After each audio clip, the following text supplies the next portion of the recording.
Hello, everyone. Welcome to Mission Inspired, a CPG chat. I'm your host, Rusty Jones. Today's guest, we've got Sam Madani. How Madani. about just Sam and Amin? Yeah, There there we you go. go. Yep. Sam and Amin. We've got the great founders from BOMANI Cold Buzz here to tell us about the next great thing in alcoholic beverages, summer brunches. Again, just kind of the same theme. What keeps inspiring us beverage entrepreneurs to keep at this? What's the next best thing out there? Sam, take it away. Tell us what is going on with Bomani these days, how in the world you came up with this, and where we find it. Appreciate you, Rusty. Thank you so much for having us. So yeah, basically we started BOMANI when we were working these high intensity finance jobs in New York City. We were working like 80 hours a week. We'd come home on a Friday night, change out of our suits and ties. We'd make espresso in a little espresso machine we had in the kitchen, and we'd make a drink out of it. And we kind of thought after a while of doing that, we're like, look, everyone is doing the same thing. Why is the only option right now to go get an energy drink, mix that with vodka, fill your body with sugars, carbs, synthetic caffeine, just all this stuff we didn't want to put in our body. And as much as we loved the other option, which is a really good espresso martini, we didn't exactly love the inconvenience of going to get an espresso martini. Not to mention, our friends who were bartenders hated making those drinks because they're heavy lift and they're low margin for the bar. And they still have sugars, carbs, dairy, all that stuff. So really our whole vision for BOMANI Cold Buzz was to make a cold brew coffee cocktail that was healthier, tastier, and more convenient than any other option for alcohol plus caffeine. Quit our jobs in January of 2019, spent a year building our supply chain, sold our very first 4-pack on the day Tom Hanks got COVID. And since then, we're very thankful to say that we're a globally mandated item at Whole Foods. So you can find us at Whole Foods in California, Arizona, New York.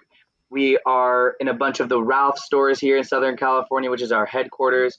We have been extremely successful on TikTok, over 27 million views, with a higher engagement rate versus industry average as well.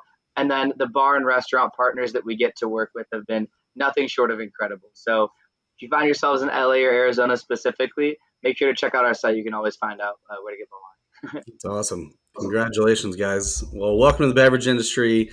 I'm glad we both survived COVID. Obviously, some challenges there we'll get into. But it sounds you guys were in the banking world. What's something big from that translated to the beverage world or the CPG world?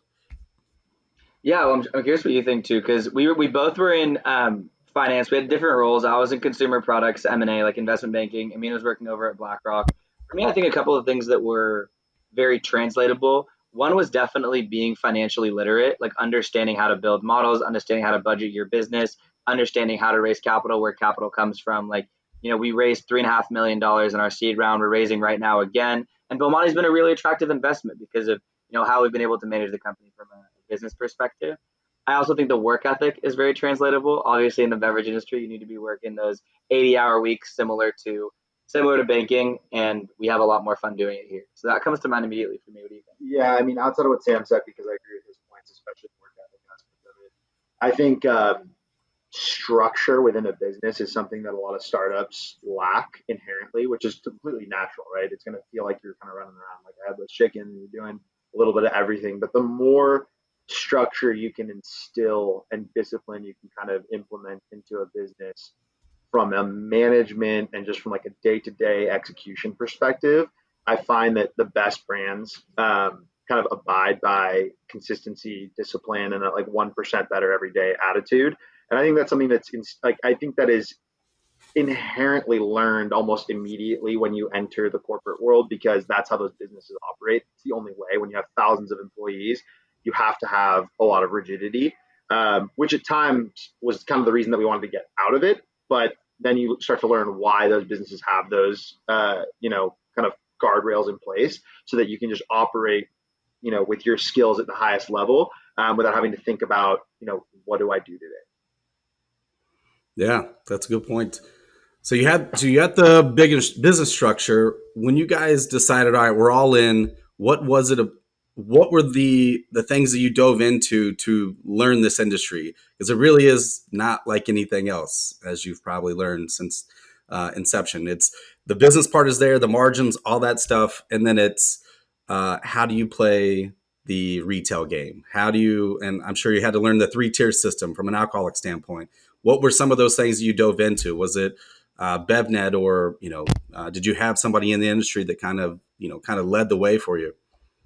Yeah, so before we even get into industry stuff, I'll let Amin talk a little about his background in coffee, which is obviously before we get into the beverage That industry, we want helps. to make sure that we had a beverage. So Yeah, so my parents owned coffee shops for years. They're both immigrants, and when I was about like 5, 6 years old, they opened up their first of 4 coffee shops in the San Francisco Bay Area. So I grew up around coffee. I learned to appreciate and love coffee at a very young age. I also was spending a little bit more time in the coffee shop than I probably should have been in the classroom. So I am definitely not the math guy of the business, but I know how to pull a shot of espresso very well. Really, the initial kind of, the first thing was this thing has to taste really good.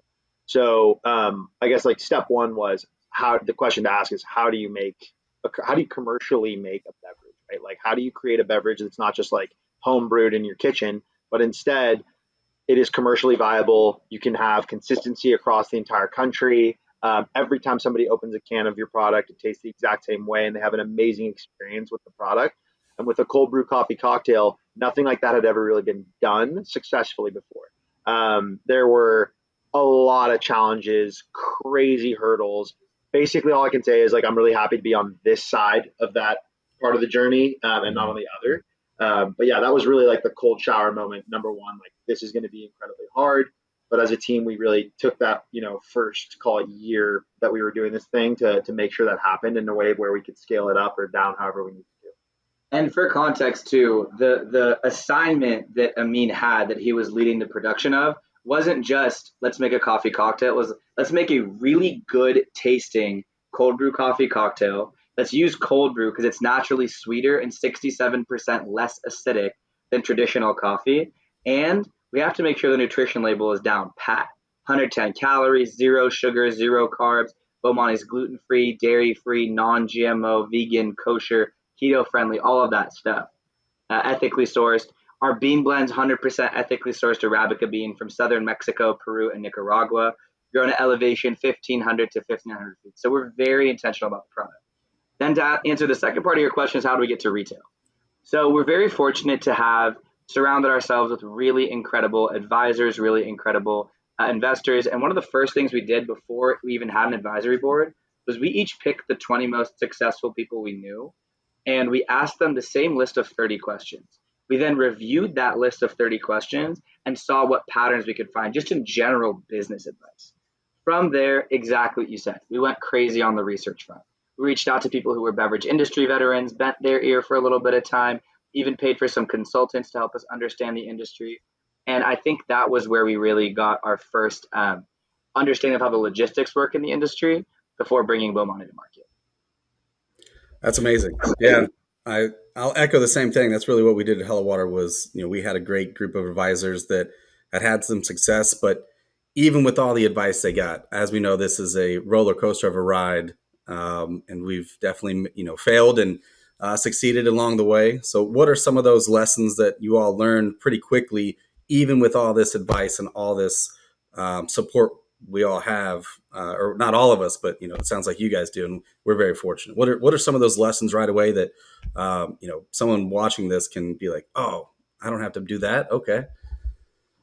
Yeah, I mean, I have a couple thoughts. The first is it's easy as a beverage entrepreneur, particularly, to think you have the best product made since sliced bread, right?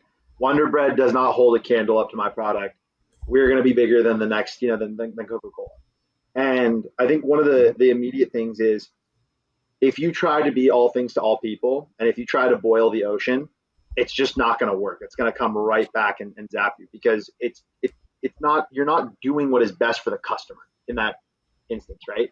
What you're trying to do is you're trying to be everywhere. You're trying to be all things to all people, and those things inherently they just don't work out. Like there's not enough capital in the world. There's not enough brand awareness in the world. There's not enough retailers in the world to get that done all at once. The advice that I give to so many people who are starting off in the space is like, pick a spot and just dominate that spot first. Like, start there, prove that it works, increase your velocities, show that the product has a product market fit. Find those passionate super consumers and then work like one rung out, at any given time. I think it's really easy to eat with your eyes and not with your stomach in this space. And I find that that's probably the most consistent advice that I give to people based on the learnings that we had early on. Totally agree. Yeah, no, I was gonna say, like, I totally agree with Amin. The one thing that we said from the beginning was we don't want to just sell a product. If you sell a product, you're replaceable, it's temporary, it's boring, it's salesy. We said we want to be a part of culture. We want to cultivate the Cold Buzz crew. That's what we call our audience. That's a lot of the reason we were able to stay nimble, continue pivoting, even throughout the age of COVID, to earn all the success we have today. Is we owe it back to the customer. We owe it back to the fact that we're customer obsessed. That's it. I mean, that's a soundbite for every entrepreneur trying to get into, whether it's beverage or whatever it is. It's just finding and going as deep as possible in just those things. And again, not just creating a product, but being a part of the culture and building a community. That's really what we strive to do. We kind of took from the Tom Bailu mentality of, go find those first 1,000 advocates and let them tell the story for you, because we can try to sell it all day, but until there's actual believers out there that it's not just coming from us, that's really how we started to scale. So, kudos to you. That really goes into the next, just question is, you've got this space, and then finally you're getting customers and brand loyalists to the brand, to the product. What was that aha moment? Were you at a demo? Was it an investor? Was it a girlfriend or a friend of a friend who was like, this is it, guys? Not only do you have these infectious personalities that I just want to go drink a Cold Buzz with you, but what was it? Because, I still to this day, I remember at a demo, it was like, wow, somebody actually wants this thing. What was that for you? Yeah, I would say from the first time BOMANI, we got liquid to lips to really any customers, we were like, oh, we're onto something. From the very first time, it was like a beer festival, something like that, where we were there, or yeah, some big event, coffee festival, something like that. And I remember people started trying it that whole day. And we had our friends try it at that point, and our friends were like, oh my God, this is incredible, but they're your friends. So you always take what they say with a grain of salt. When total strangers were coming back for their third, fourth, fifth, sixth sample and begging to buy the product, even though we weren't even on shelves yet, that's, I think, from the beginning, we saw a lot of attraction to the product. Yeah, there was like beer festivals happening in the Northeast where we were kind of starting the product out initially, or the company out initially. And to Sam's point, it was like, we would get there. It was a bunch of beer brands, like craft beer brands, maybe a couple of even cold brew companies that were non-alc, and then us. And like, these craft beer brands, or even some of the more legacy beer brands, had these like crazy displays, tons and tons of money invested. We were there with like masking tape and like a handmade banner, right? Yeah. And I mean, we couldn't even afford like merch at the time, so it was like we're all just wearing black. So it was like, and we had a couple friends that came with us, and like it was just so bootstrapped. And I'll never forget, we got there, and of course, like out the gate, people go to what they're familiar with. So there's a few thousand people at these festivals. They're going to what they know. And by the end of the event, there's literally this, not even by the end, like, maybe a quarter way through, you have like a couple people try it. They go ping pong around, tell each other about it. It turns into this like almost viral thing all at once, and you're watching it happen. Where by the end of the event, you literally got every single person at the festival piled in front of our booth. And we're running out of product because they're like, I need this alcohol infused cold brew, this cold brew coffee cocktail, because they're just like, I've never had anything like it. And that was the most validating thing, to Sam's point. It's just like, wow, total strangers drinking this, going crazy, having multiple themselves, and then insisting that their friends have it. Like, there's something here. Absolutely. Yeah. The big aha moment is when you're just walking by a trash can that you haven't been by ever, and you see a BOMANI on the ground next to it. Yep. That happened to me, and I was just like, where did that come from? I haven't been to this city in like months. So, that part's cool too. That's awesome. Yeah. So obviously 25 million views on TikTok. We're all trying to play in these social media spaces. Facebook, Instagram, algorithms are changing every 5 seconds. It costs so much money. TikTok seems to be the game. What was it about that medium that just kind of took off for you? Was it? I mean, I watched the videos. It's all authentic. It's like, hey, here we are. You want this, and then boom. Yep. It's so TikTok is a really interesting space. Fortunately, we have like weird our adjacency to the app is like weirdly close. Like Sam has one of his best friends and like college roommates is working at TikTok. So like we had like a lot of like insight and like advice from people, and also our age kind of just gave us a little bit of an edge as it related to like jumping on the platform and just getting started. Yeah. But it's really just that, like, you just got to get started. TikTok rewards brands that are super authentic, that don't put out really hyper edited branded content. I honestly think that like sometimes I tell people like just show them like the breakfast that you're having and then talk about your brand as you're doing that, and that'll have a likelier chance of going viral than something that's super edited.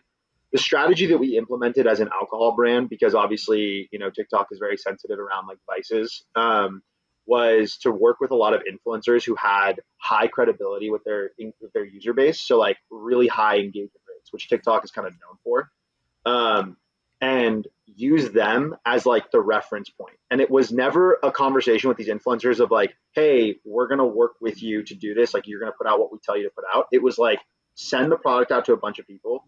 Whoever comes back passionately and says like, I love this brand and I want to work with you guys, like agnostic of a long-term relationship, or even if there is a long-term relationship or like money, whatever, it was just like, I love this and I want to promote it. And it was very organic. And so I think that authenticity came through in their posts, and we were able to create this like upwelling of hype through these people who had already built this credibility on the platform. And I'll never forget, there was this one day where we had one influencer post and she got like, I think something like 8 million views all at once.